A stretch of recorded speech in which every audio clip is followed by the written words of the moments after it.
विद्यार्थी मित्रहरू, मैले आज कार्यविधि कानुन अन्तर्गत अदालतको तह हायरार्की अफ कोर्टको बारेमा यहाँहरूलाई भन्न गइरहेको छु। खास गरी कति तहका अदालत राख्ने र त्यस्ता अदालतहरूलाई के अधिकार दिने, कुन कुन मुद्दा हेर्न दिने भन्ने कुरा देशको कानुनमा निर्भर रहने कुरा हो। अहिले विगतमा हाम्रोमा कहिले 4 तह कहिले 3 तहको अदालतहरू रहेको अवस्था छ। 2047 सालपछि 3 तहको अदालत भयो। त्योभन्दा अगाडि 4 तहको अदालत थियो। त्यति बेला जिल्ला अदालत, अञ्चल अदालत, क्षेत्रीय अदालत, सर्वोच्च अदालत थियो।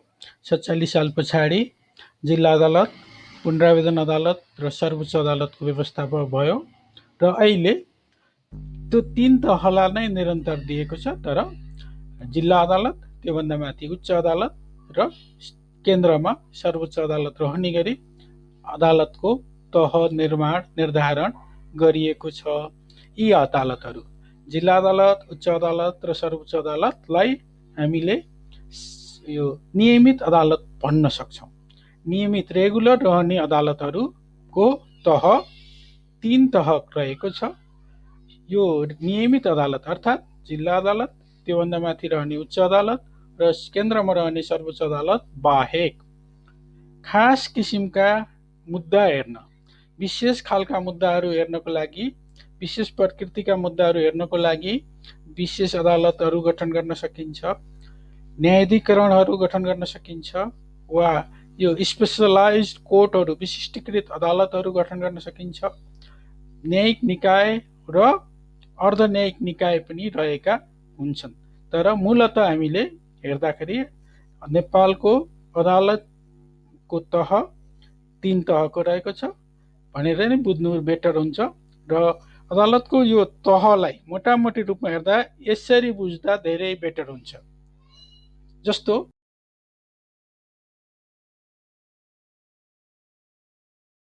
मैले अघि भने नियमित रूपमा रहने अदालतहरू नेपालमा 3 प्रकारका छन्।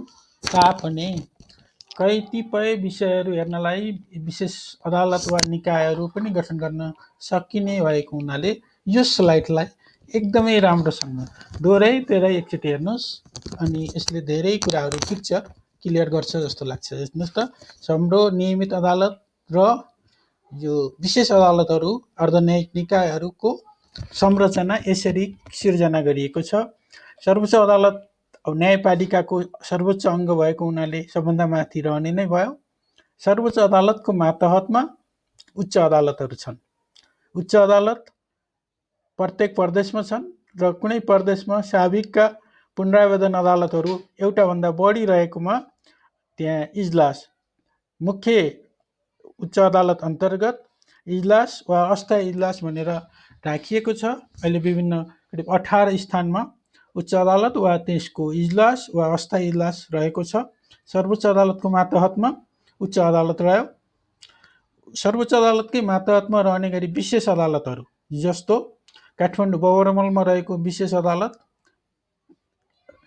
अर्को सैनिक विशेष अदालत या अरू कुनै कानुनले विशेष खालको अदालतहरू गठन गरेको पनि हुनसक्छ। त्यो विशेष अदालतहरू पनि सर्वोच्च अदालतको मातहतमा रह्यो। इभन सैनिक विशेष अदालतमा पनि उच्च अदालतकै न्यायाधीश, मान्य न्यायाधीशको अध्यक्षतामा सैनिक विशेष अदालत रहने हुँदा त्यो पनि सर्वोच्च अदालत मातहतमा छ। न्यायाधिकरणहरू जस्तो राजस्व न्यायाधिकरण, वैदेशिक रोजगार न्यायाधिकरण आदि न्यायाधिकरणहरू देशमा खास गरी न्यायाधीशको अध्यक्षतामा अन्य मेम्बरहरू पनि राखेर सम्बन्धित विषयका विज्ञहरू राखेर गरिने मुद्दा मामिलाको छिनोफानो गरिने स्थानहरू यो न्यायाधिकरणहरू हुन्।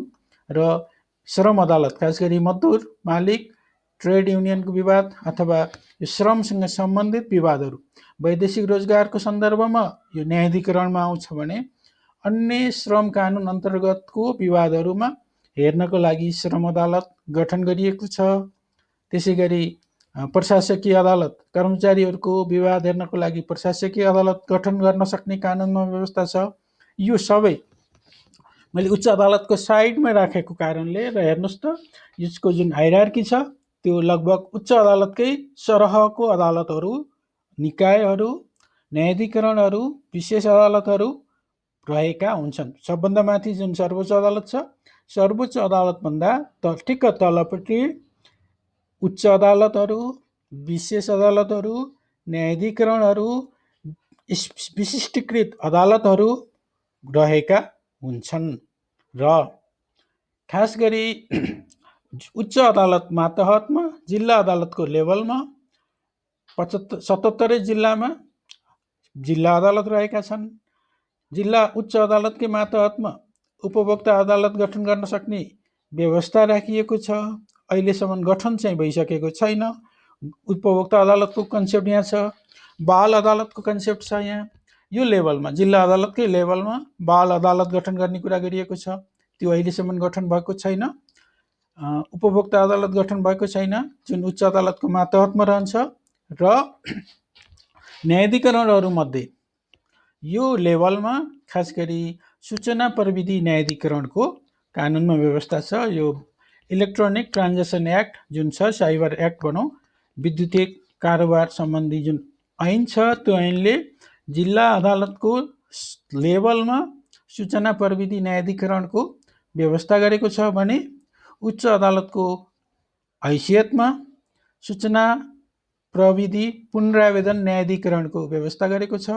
यो अहिले कार्यान्वयनमा नआइसकेको हुनाले नेपाल सरकारले तोकेको अदालतमा मुद्दा सुरुवात हुन्छ भनेको हुनाले खास गरी काठमाडौँ जिल्ला अदालतलाई यस्ता साइबरसँग सम्बन्धित मुद्दा हेर्ने अधिकार अहिलेलाई दिएको छ। त्यसको पुनरावेदन उच्च अदालतमा लाग्छ। तर कानुनमा भएको व्यवस्था अनुसार जिल्ला अदालतको तहमा सूचना प्रविधि न्यायाधिकरणको कल्पना गरेको छ कानुनमा। त्यसको पुनरावेदन सूचना प्रविधि पुनरावेदन न्यायाधिकरणमा जान्छ। त्यो नबनेसम्म अहिले जिल्ला अदालत काठमाडौँ र उच्च अदालत पाटनले यसरी मुद्दाहरू हेरिरहेको अवस्था छ। त्यस्तै केही यो वित्तीय संस्था, ब्याङ्क वित्तीय संस्थाहरूको ऋण असुली सन्दर्भमा जिल्ला अदालतको लेभलमा ऋण असुली न्यायाधिकरणको व्यवस्था छ। जिल्ला अदालतको लेभलमा ऋण असुली न्यायाधिकरण रहने हुँदा त्यो निश्चित ऋण असुलीसँग सम्बन्धित विवादहरू यो न्यायाधिकरणले हेर्छ भने यसको पुनरावेदन ऋण असुली पुनरावेदन न्यायाधिकरण भनेर उच्च अदालतको लेभलमा न्यायाधिकरणको कल्पना गरेको छ, काम भइरहेको अवस्था छ। नियमित रूपमा रहने अदालतको तह जिल्ला अदालत, उच्च अदालत र सर्वोच्च अदालत भयो।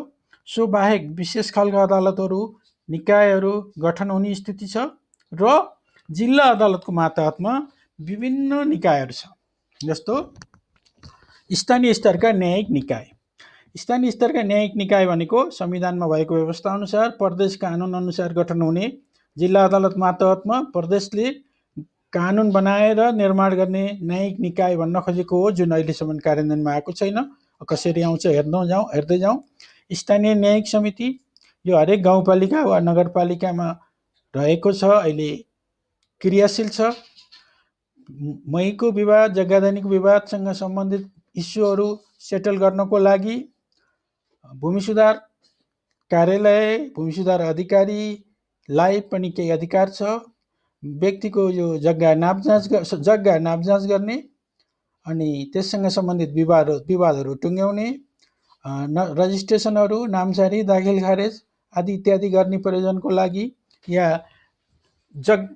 बेचेको जग्गा निखान्ने सन्दर्भमा मालपोत कार्यालय, मालपोत अधिकृतलाई यो मुद्दाहरूमा निर्णय गर्ने अधिकार छ। जिल्ला प्रशासन कार्यालय 77 जिल्लामा जुन जिल्ला प्रशासन कार्यालय छ, यसलाई त अर्धन्यायिक निकायमध्ये धेरै प्रकारको फौजदारी मुद्दाहरू हेर्ने अधिकार यसले राख्दछ प्रमुख जिल्ला अधिकारीले। वन कार्यालयको सन्दर्भमा साबिकमा जिल्ला वन कार्यालय थियो, अहिले त्यो छैन, जिल्ला वन कार्यालय छैन। हरेक प्रदेश अन्तर्गत डिभिजनल वन कार्यालय भनेर अहिले नयाँ व्यवस्था गरेको छ। विशेषतः यो वन सम्बन्धी कार्यहरू सबै प्रदेश अन्तर्गत भए तापनि यो मुद्दाहरू हेर्ने सन्दर्भमा केन्द्रीय सरकारको प्रतिनिधिको हैसियतले डिभिजनल वन कार्यालयको प्रमुखले मुद्दाहरू हेर्न सक्छ। डिभिजनल वन कार्यालयले सर्टेन प्रकृतिका मुद्दाहरू हेर्छ। यो राष्ट्रिय निकुञ्ज, यो र वन्यजन्तु संरक्षणसँग सम्बन्धित विवादहरू हेर्ने कार्य राष्ट्रिय निकुञ्ज कार्यालयले गर्छ। अर्थात् धेरैजसो राष्ट्रिय निकुञ्ज, वन कार्यालय, जिल्ला प्रशासन कार्यालय, मालपोत कार्यालय, भूमि सुधार कार्यालय, स्थानीय न्यायिक समितिहरूले र यो न्यायिक निकायहरूले गरेको निर्णय उप सामान्यतया जिल्ला अदालतमा पुनरावेदन लाग्छ। केही हदमा कुनै ठाउँमा जस्तो जिल्ला प्रशासन कार्यालयले गरेका निर्णयहरू मध्ये कुनै ऐन अन्तर्गतका निर्णयमा सोभन्दा माथि जिल्ला अदालतमा होइन उच्च अदालतमा डाइरेक्ट पुनरावेदन लाग्ने पनि 1-2 ठाउँ व्यवस्था छ। तर मूलत यसको कन्सेप्ट के हो भने यी सबै जिल्ला अदालतभन्दा तल रहने अर्धन्यायिक निकायहरू, न्यायिक निकायहरू हुन्। यिनीहरूले आफ्नो ऐन सम्बन्धित ऐन अन्तर्गत रहेर मुद्दाहरू फैसला गर्ने गरेका छन्, गर्न पाउँछन्। त्यसकारणले यहाँले हेर्नुहोस्, यो स्लाइड मैले फेरि भने दोहोऱ्याइ तेह्राइ यसलाई हेर्नुभयो भने यो स्लाइडले हाम्रो समग्र नेपालको जुडिसियरीको स्ट्रक्चरलाई रिफ्लेक्ट गर्छ। अब संविधानमै के व्यवस्था छ भने कुनै खास मुद्दाका लागि विशिष्टीकृत अदालत, न्यायिक निकाय वा न्यायाधिकरण यो ट्रिब्युनलहरू गठन गरिँदैन। अघि जुन देखाइयो विशेष अदालतहरू, विशिष्टीकृत अदालतहरू, अर्धन्यायिक न्यायिक निकायहरू जुन गठन गरिने क्रियाशील छन् भनेर हामीले जुन भन्यौँ, तैपनि त्यो चाहिँ खास प्रकृतिका एउटै नेचरका मुद्दा हेर्नको लागि त्यस्तो अदालत निकायहरू गठन गरिएको छ। यसले संविधानमा भएको यो व्यवस्था चाहिँ के हो भने पार्टिकुलर व्यक्तिको लागि विशिष्टीकृत अदालत, निकायहरू, न्यायाधिकरणहरू गठन गरिँदैन। यो स्वच्छ पूर्वपक्षको लागि पनि यो जरुरी छ। जस्तो यदि मानव बेचबिखनको मुद्दा एकछिनको लागि उदाहरणको रूपमा लिउँ, मानव बेचबिखन मुद्दा जति यस्तो अदालतले हेर्ने भन्यो भने त्यो के भयो, खास प्रकृतिको मुद्दा भयो। लागु औषध मुद्दा यस्तो अदालतले हेर्ने भन्यो भने त्यो के भयो, एउटा प्रकृतिको भयो। तर त्यहाँ रामबहादुरको, श्यामबहादुरको, हरिबहादुरको जसको लागु औषध मुद्दा आए पनि त्यही अदालतले हेर्छ। त्यस्तो मुद्दाहरू हेर्नको लागि गठन गर्न सकिन्छ अदालतहरू। तर कुनै पर्टिकुलर एउटा मात्रै केसको लागि, खास मुद्दाको लागि यस्तो अदालतहरूको गठन गरिन्न, संविधानले नै दिँदैन। संविधानमा अर्को महत्त्वपूर्ण कुरा के पनि रह्यो भने 1 वर्षभन्दा बढी कैद सजाय हुने फौजदारी कसुर सम्बन्धी मुद्दा चाहिँ अर्धन्यायिक निकायको क्षेत्राधिकारभित्र पर्दैन। हेर्नुहोस् त, 1 वर्षभन्दा बढी कैद सजाय हुने फौजदारी कसुर सम्बन्धी मुद्दा अदालत वा विशिष्टीकृत अदालत, सैनिक अदालत वा न्यायिक निकाय बाहेक अन्य निकायको अधिकार क्षेत्रमा पर्दैन। भन्न खोजेको कुरो के भने यदि 1 वर्षभन्दा बढी कैद सजाय हुने फौजदारी मुद्दा छ भने त्यो न्यायिक निकायले मात्र हेर्न सक्छ, अर्धन्यायिक निकायले हेर्न सक्दैन भनेर यसले राम्रो व्यवस्था गरेको छ। किनभने न्यायिक निकायले जसरी काम गर्छन् त्यसै गरी अर्धन्यायिक निकायहरूले काम गर्नलाई नसक्ने भएको हुनाले त्यसमा रहने अधिकारीहरू पनि स्वतन्त्र न्यायाधीश सरहको नहुने भएको हुनाले धेरै सजाय हुने प्रकृतिका मुद्दामा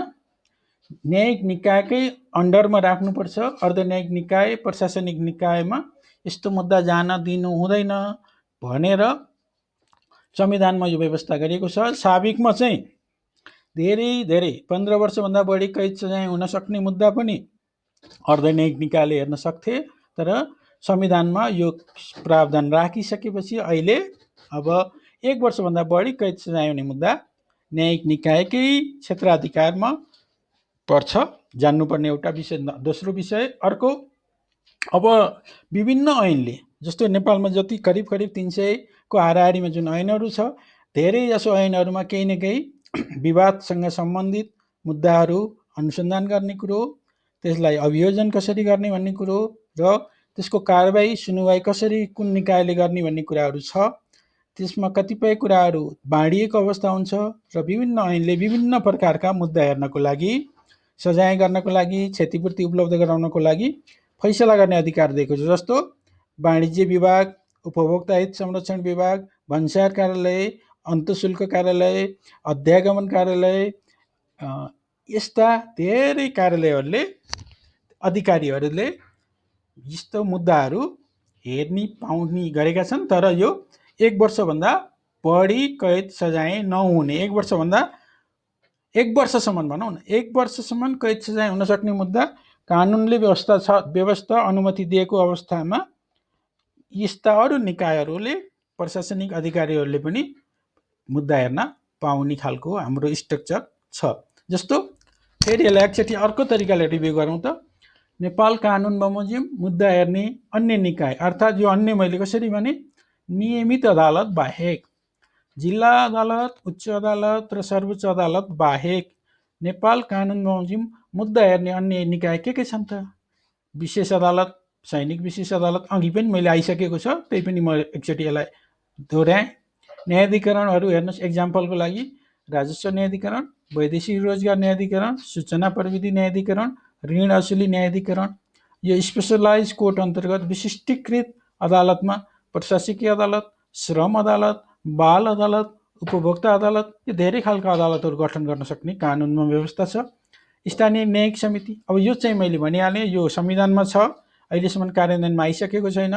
प्रदेश सभाले कानुनमा व्यवस्था गरेर जिल्ला अदालतभन्दा मातहतमा रहने गरी स्थानीय न्यायिक निकाय गठन गर्न सक्ने भनेको छ। यो कसरी गर्छ भन्न हेर्न बाँकी छ, किनभने हाम्रो न्यायपालिका न्यायिक क्षेत्रमा मूलत यो सङ्घीयता छैन, लागू भएको छैन।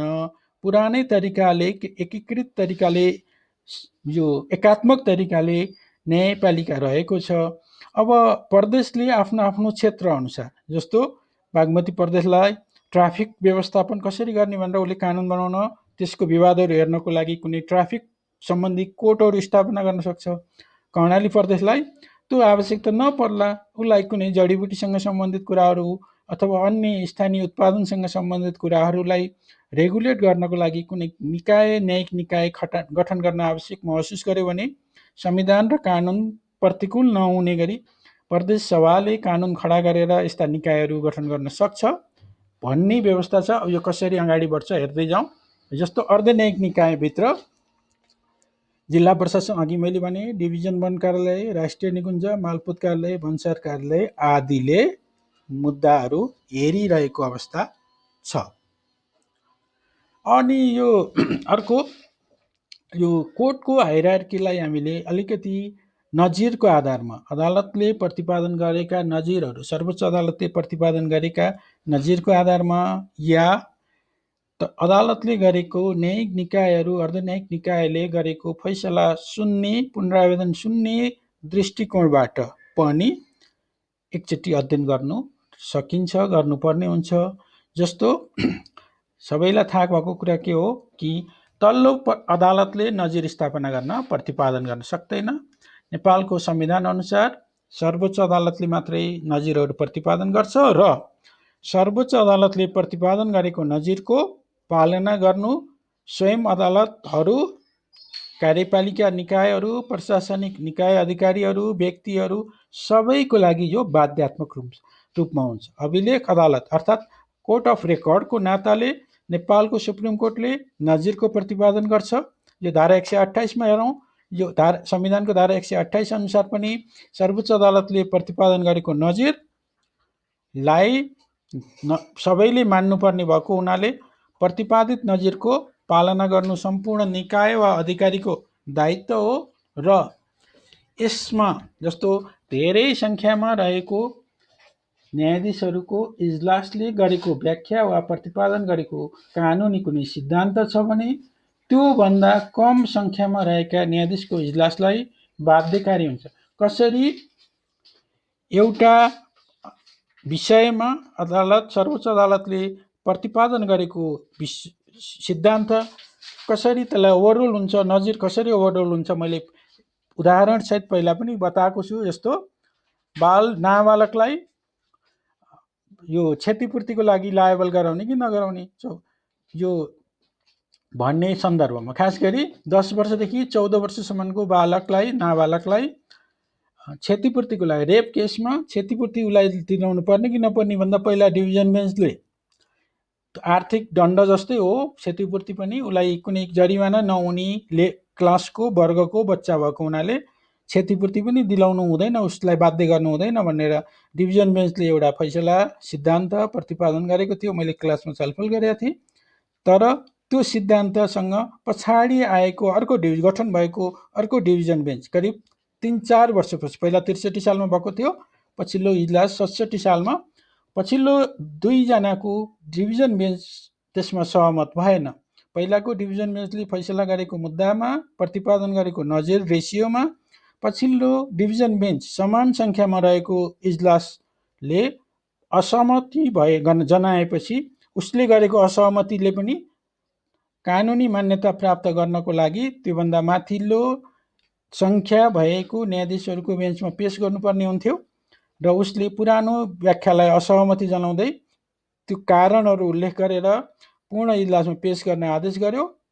पूर्ण इजलासले दुईटै सिद्धान्त स्थापना भएका फैसलाहरू डिभिजन बेन्चबाट भएका अलग अलग तरिकाले भएका फैसलाहरूको इभ्यालुएसन गरेर पुरानो 63 सालमा भएको डिभिजन बेन्चले यस सन्दर्भमा गरेको निर्णयलाई क्यान्सल गर्यो, ओभररुल गर्यो, बदर गर्यो र होइन पीडितलाई नोक्सान हुन्छ, हरेक कुरा सजायमा छुट दिए तापनि क्षतिपूर्तिमा त छुट दिन सकिँदैन भनेर पूर्ण इजलासले एउटा रुलिङ कायम गरेको, आदेश सिद्धान्त कायम गरेको हुनाले पहिलाको सिद्धान्त अमान्य भयो र नयाँ सिद्धान्त यसरी सेटल भयो।